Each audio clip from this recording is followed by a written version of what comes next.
everyone, welcome in this video. In this video, we are going to read one more interesting story named The Raven Who Tried to Be White.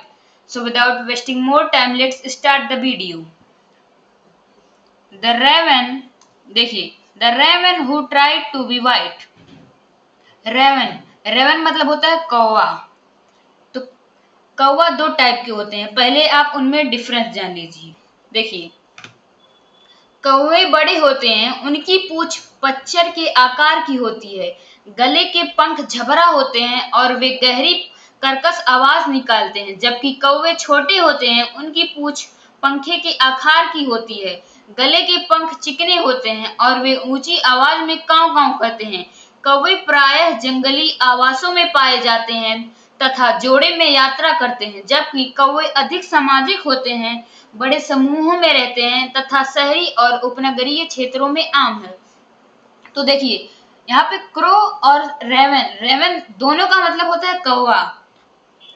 देखिए, पहले लिखा है कौवे बड़े होते हैं, उनकी पूंछ पच्चर के आकार की होती है, गले के पंख झबरा होते हैं। तो यहाँ कौन सी कौवे की बात हो रही है? रेवन की। और वे गहरी कर्कश आवाज निकालते हैं, इस यानी कि रेवन, इस कौवे की बात हो रही है। जबकि लेकिन कौवे छोटे होते हैं, यहाँ पे कौवे यानी कि क्रो की बात हो रही है। क्रो यानी कि ये, उनकी पूंछ पंख के आकार की होती है, गले के पंख चिकने होते हैं और वे ऊंची आवाज में कांव कांव करते हैं। कौवे प्रायः जंगली आवासों में पाए जाते हैं तथा जोड़े में यात्रा करते हैं, जबकि कौवे अधिक सामाजिक होते हैं। कौवे प्रायः जंगली आवासों में, यानी कि कौन से कौवे की बात हो रही है? रेवन की। वह प्रायः जंगली आवासों में पाए जाते हैं तथा जोड़े में यात्रा करते हैं, जबकि कौवे अधिक सामाजिक होते हैं। यानी कि क्रो जो है बहुत अधिक सामाजिक होते हैं। आप कहीं भी इनको देख लेते होंगे बहुत आसानी से। बड़े समूहों में रहते हैं और वे क्या करते हैं? बहुत समूह में चलते हैं तथा शहरी और उपनगरीय क्षेत्रों में आम है। और शहरी और उपनगरीय क्षेत्रों में आम है, यानी कि आप उसे कहीं भी इजिली देख सकते हैं। तो ये रहा डिफरेंस। चलिए नेक्स्ट स्टोरी क्या है उसको देखते हैं। द रेवन, कौवा who tried to be white, जो सफेद होना चाहा या सफेद होने का प्रयास किया। Once there was a raven, once there was a raven, एक रेवन था यानी कि कौवा था। while flying यानी कि उड़ते समय, around the forest, जंगल के चारों तरफ उड़ते समय, one day, एक दिन, he saw a lake, वह एक झील देखा। लेक मतलब झील। there were swans in it, यानी कि उसमें हंस थे। इन इट यानी कि इसमें, किसमें? उस लेक में यानी कि झील में। He was fascinated by the graceful swans. He was fascinated मतलब होता है attracted, यानी कि आकर्षित कर लिया गया था, वह आकर्षित हो गया था by the graceful swans. graceful मतलब सुंदर हंसों से। The raven looked at himself and said, I am black as coal and the swans are white as snow. देखिए, the raven looked at himself, कौवा खुद पर देखा, and और said और कहा, I am black as coal, मैं कोयले की तरह काला हूँ। कोल मतलब होता है कोयला। and और the swans और जो हंस हैं, are white सफेद हैं, as snow बर्फ की तरह हैं। वो जो स्वॉन्स हैं बर्फ की तरह सफेद हैं। स्नो मतलब होता है बर्फ।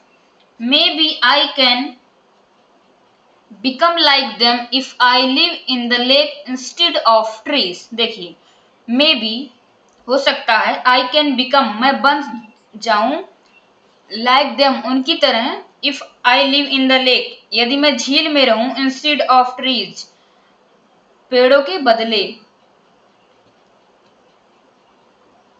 The raven began living near the lake. The raven यानी कि कौवा began शुरू कर दिया, living रहना, near the lake झील के पास, and और washed himself और खुद को धोता, himself मतलब खुद को, again and again मतलब बार बार। कौवा झील के पास रहना शुरू कर दिया, and और washed himself और धोता अगेन एंड अगेन, और खुद को बार बार धोता। He tried to copy the swans but he remained black। देखिए, he tried, वह प्रयास किया, to कॉपी करने के लिए, नकल करने के लिए, the swans, हंसों का, वह हंसों का नकल करने का ट्राई किया, प्रयास किया, बट लेकिन he remained black, वह काला ही रहा। At last मतलब आखिरकार या अंत में, he said to the swans, वह हंसों से कहा, I came to live in this lake so that I might become like you। वह कहा कि I came to live in this lake, I came यानी कि मैं आया, to live रहने के लिए, in this lake इस झील में, so that मतलब ताकि I might become शायद मैं बन जाऊं, like you तुम्हारी तरह, but लेकिन I am still black, लेकिन मैं अभी भी काला ही हूं। still मतलब अभी भी या अभी तक। तो फ्रेंड्स, पहले यहां तक हम एक बार डिफिकल्ट वर्ड मीनिंग देख लेते हैं। देखिए, पहले यहाँ पे है रेवन मतलब कौवा, फिर फॉरेस्ट मतलब जंगल, फिर नेक्स्ट वर्ड है लेक मतलब होता है झील, और फैसिनेटेड मतलब इंग्लिश में कहें तो अट्रैक्टेड, या हिंदी में बोले तो आकर्षित कर लिया गया था या आकर्षित हो गया था। ग्रेसफुल मतलब सुंदर, स्वांस मतलब हंसों, यहाँ पे एस यानी कि प्लूरल, हंसों। फिर कोल मतलब कोयला, स्नो मतलब बर्फ। फिर नेक्स्ट देखते हैं, नियर मतलब पास, फिर अगेन एंड अगेन का मतलब होता है बार बार, एट लास्ट मतलब आखिरकार या अंत में। फिर देखते हैं यहाँ पे सो दैट मतलब ताकि, स्टिल मतलब अभी तक या अभी भी। अ वाइज स्वान रिप्लाइड, एक बुद्धिमान, वाइज मतलब बुद्धिमान, स्वान रिप्लाइड एक बुद्धिमान हंस उत्तर दिया, रिप्लाइड यानी कि उत्तर दिया, friend Mitra, merrily changing your place of stay will not change your nature। Friend Mitra, merrily मतलब होता है only, और only का मतलब होता है केवल, only मतलब केवल changing your place of stay यानी कि रहने का जो अपने जगह है उसको बदलने से केवल, will not change your nature तुम्हारा नेचर नहीं बदलेगा। Beauty comes from with in, beauty यानी कि सुंदरता, कम्स आती है, फ्रॉम विद इन मतलब अंदर से। वह कहा कि सुंदरता अंदर से आती है। You are beautiful as you are, जैसे तुम हो इस समय, यू आर ब्यूटीफुल तुम सुंदर हो। The creator has made us this way, the creator यानी कि क्रिएटर मतलब यहाँ गॉड को रिफर किया गया है, यानी कि जो हमें बनाया, भगवान, हैज मेड अस हमें बनाए हैं, दिस वे इस तरीके से। The raven thanked the swan and flew away, the raven यानी कि कौवा, थैंक्ड धन्यवाद दिया, द सॉन को यानी कि हंस को, कौवा हंस को धन्यवाद दिया, एंड और फ्लू अवे और उड़ गया। तो फ्रेंड्स, ये रही आज की स्टोरी, और आपको कैसी लगी कमेंट में जरूर बताइएगा। सो नेक्स्ट वीडियो में मिलते हैं, तब तक के लिए जय हिंद जय भारत।